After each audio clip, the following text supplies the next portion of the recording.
Muy buenos días, tardes o noches. Estamos con un nuevo video de su canal tutor. Ahora con un tema de química, donde vamos a hablar de la tabla periódica, pero va a ser dividido en partes a modo de no saturar la información. Sin decir más, vamos a ir. Para empezar, ¿qué es la tabla periódica? Bueno, la tabla periódica es una tabla donde se están dispuestos los elementos químicos de manera en que estén ordenados en base a su número atómico, su configuración electrónica y sus propiedades químicas en general. Me menciona de que el ordenamiento muestra tendencias periódicas y que van con un comportamiento similar en base a los elementos de una misma columna. ¿A qué se refiere? Hay cosas como por ejemplo la electronegatividad, que es un valor que cada elemento tiene, y este crece y decrece en una tendencia similar. La electronegatividad crece de izquierda a derecha y de abajo hacia arriba.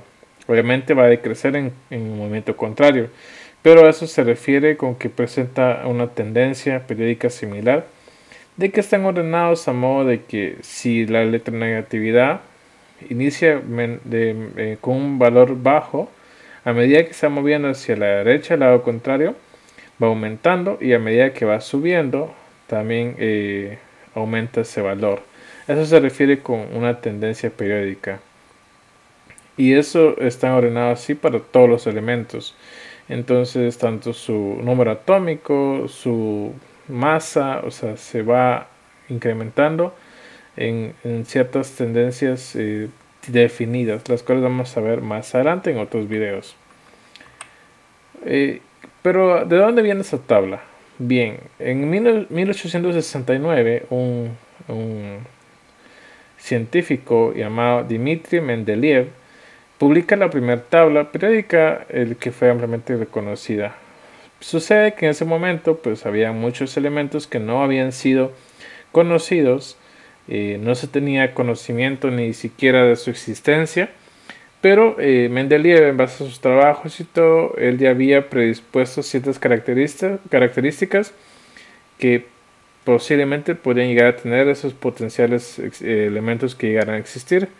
Entonces él diseña la tabla en base a esas observaciones que les comentaba, que crece o decrece su masa atómica, o su radio iónico, o su radio atómico, todas esas situaciones.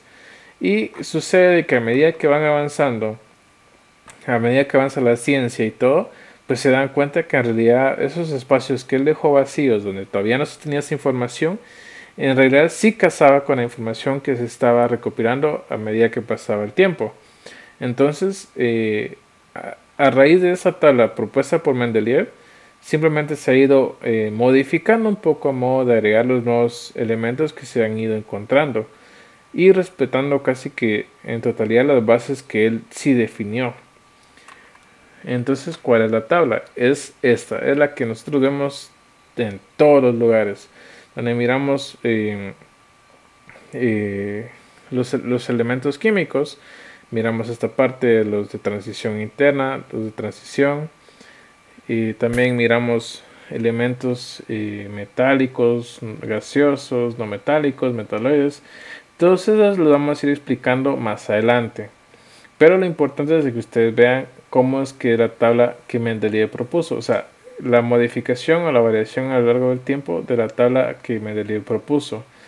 Es importante mencionar de que existían muchas tablas anteriormente a Mendeleev, pero muchas se basaban solo en la información que apenas se tenía, o la información errónea, o solo consideraban ciertos aspectos de los elementos, pero donde el momento en el que acierta Mendeleev es cuando él considera todas las propiedades en general para ordenar su tabla. Entonces, ¿cómo es una tabla periódica? ¿A qué me refiero? ¿Qué información nos puede dar? Esta sería la ficha técnica, por así decirlo, de un elemento en una tabla periódica pues cualquiera. Esos números que vemos en la parte izquierda sería la masa atómica, que sería la suma de los protones y neutrones. Eso se refiere.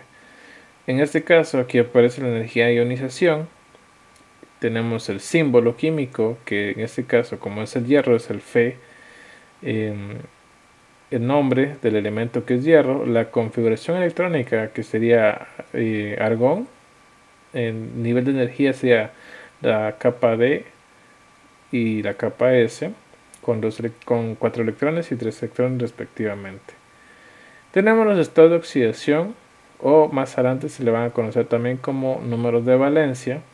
En este caso para el hierro sería 6, 5, 4, 3, 2, 1 positivos y menos 1 y menos 2.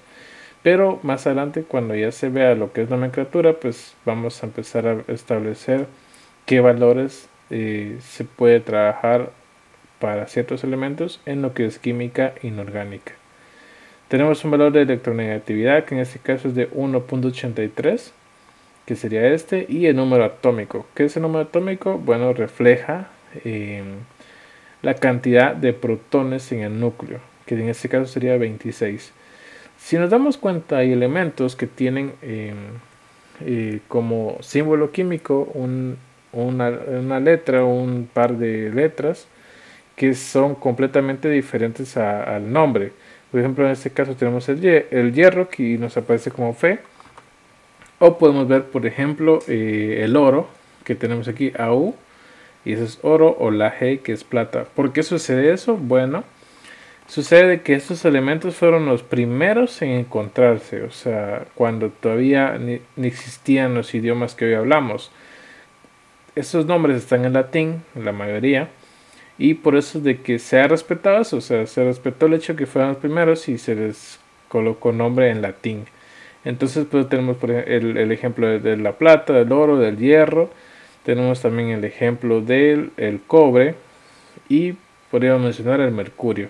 Todos ellos son nombres en latín que se ha ido respetando y por eso no coinciden con el nombre del elemento. Entonces, esta sería la primera parte de lo que es la tabla periódica. Ya vimos más o menos a grandes rasgos su historia, cómo es la tabla periódica y qué información podemos obtener a partir de ahí. Obviamente, esta información no es la única, porque hay tablas periódicas que tienen dos lados, donde ya nos da otro tipo de información, como el radio iónico, las energías de ionización, que no solo es una, en este caso es la primera energía de ionización, sino que puede llegar hasta 3.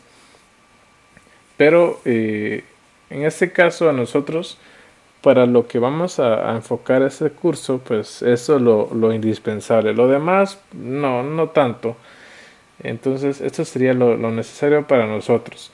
También va a variar en las tablas. No todas las tablas tienen esta información así o distribuida de esta manera.